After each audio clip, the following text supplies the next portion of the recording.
Go ahead. Oh, this hasn't come up much, but when I talk to people about coming to Portland, visiting Portland, and a lot of people here will say there's no reason to come right now because the city just looks like shit with trash everywhere. What has been have you had to tackle this issue of just garbage in the streets as mayor of Milwaukie? And is there anything you can do in the legislature that might help us clean up this thing that, it haunts everybody who lives here? We spend a lot of Saturdays cleaning up trash on I-205 and around our neighborhoods. We just do it volunteer. And I think more and more people are doing that, but this is turning into like a big problem. Yeah, I hate to speak ill of another mayor, but Ted's in over his head, and the form of government that they have is a nightmare.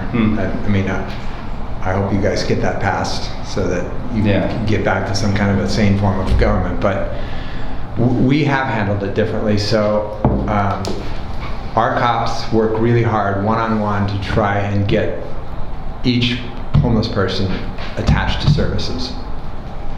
We have a medic that works out of our fire department that helps them with their meds. Sometimes that's their issue.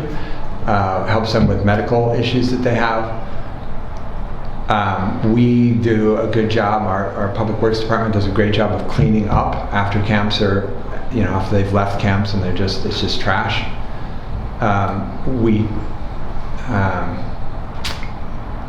But it's still there. It's just not as visible in Milwaukie as it is in Portland.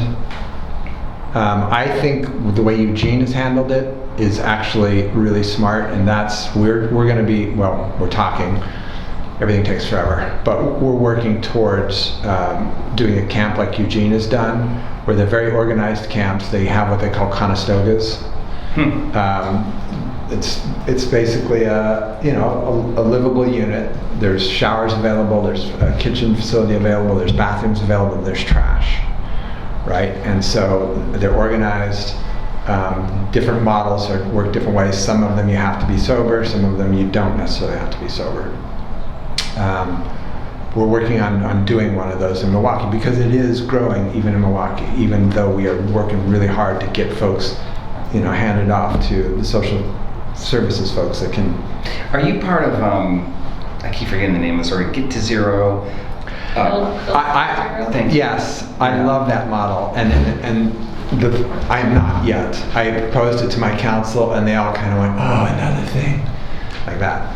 But it's a brilliant concept because what that's doing is one-on-one. You are literally creating a list of every individual by name and their needs, and you start to work through it in a very methodical way.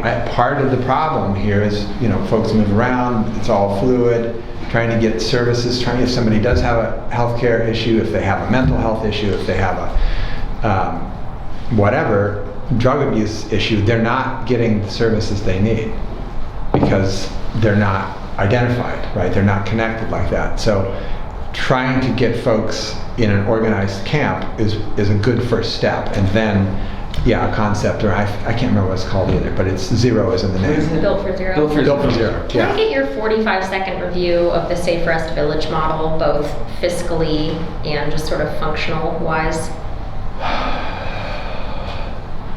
Well, as it's rolled out or as it's theoretically supposed to work? Let's go theoretically. I was going to say the exact opposite. Well, I'm interested in both, but I can imagine what you're... It hasn't rolled out well. Yes.